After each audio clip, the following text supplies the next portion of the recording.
Mon nom est Mohamed Boulif, je suis consultant dans deux domaines. Ici, en l'occurrence, le domaine de l'économie du halal. Donc, j'aide l'AWEX à mieux comprendre ce secteur qui est en pleine croissance, comme vous avez pu le constater, et à mieux comprendre cela pour que l'AWEX lui-même puisse aider les entreprises belges et surtout wallonnes, en l'occurrence, à comprendre ce secteur et en pouvoir bénéficier de cette explosion, si je peux dire, de croissance dans le marché du halal, tant au niveau local, belge, européen, mais aussi au niveau à l'exportation vers le monde musulman. Et puis j'ai aussi d'autres activités qui sont principalement liées à la finance islamique. Donc je suis consultant et formateur, enseignant en finance islamique dans des universités françaises notamment. Voilà. Disons, vous savez, le problème, tout dépend du certificateur que vous allez avoir. Et très paradoxalement, ceux qui sont les plus exigeants en matière de normes halal, c'est plutôt les pays de l'Asie du Sud-Est, avec Malaisie en tête, le Singapour, l'Indonésie,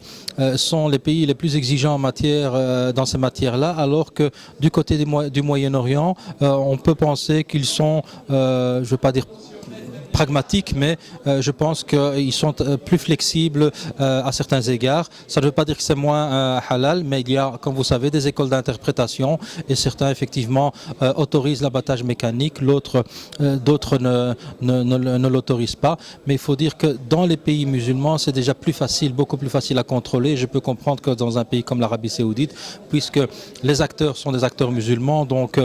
peuvent accepter certaines procédures qui ne sont pas acceptées en international parce que le contrôle est plus difficile. Le problème aujourd'hui que la communauté belge ou la communauté internationale de façon générale agit de manière assez émotive par rapport à l'islam, par rapport au halal, alors que quand on s'arrête un peu, quand on voit ce qu'est la finance islamique, quand on voit ce qu'est le halal, c'est aller vers l'excellence et que finalement on consomme tous du halal, qu'on soit musulman ou pas, on le consomme parce que finalement, à part l'abattage rituel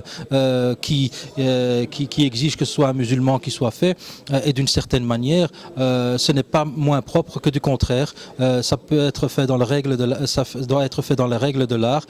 pour éviter la souffrance de l'animal, avoir une meilleure qualité de viande aussi, ou d'autres ingrédients qui pourraient être nocifs pour la santé. Donc, moi je pense que petit à petit, le consommateur occidental, qu'il soit musulman ou non, va se faire à cette idée qu'il faut, avant de devoir se faire une idée sur quelque chose,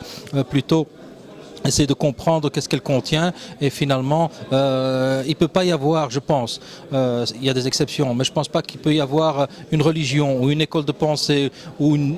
ou des êtres humains qui peuvent vouloir du mal pour les autres, et je pense que tous, qu'on soit croyant ou pas, on cherche l'excellence pour l'être humain mais aussi pour l'être vivant en général. Je pense qu'on est tous de plus en plus sensibles à ces questions-là, la souffrance des animaux, ce qu'ils mangent, etc. Et donc tout ça c'est pour le bienfait de l'humanité, et donc d'ici, avec une bonne campagne, un bon dialogue, je pense que ces barrières-là vont être abattues, et on le voit déjà, moi je le vis notamment au niveau de la finance islamique. On voit effectivement aujourd'hui les Occidentaux utilisent peut-être plus la finance islamique que les musulmans eux-mêmes, parce qu'ils y ont trouvé des éléments très intéressants qui sont très rationnels et qui sont en faveur de l'homme au centre de l'économie et pas l'argent au centre de l'économie.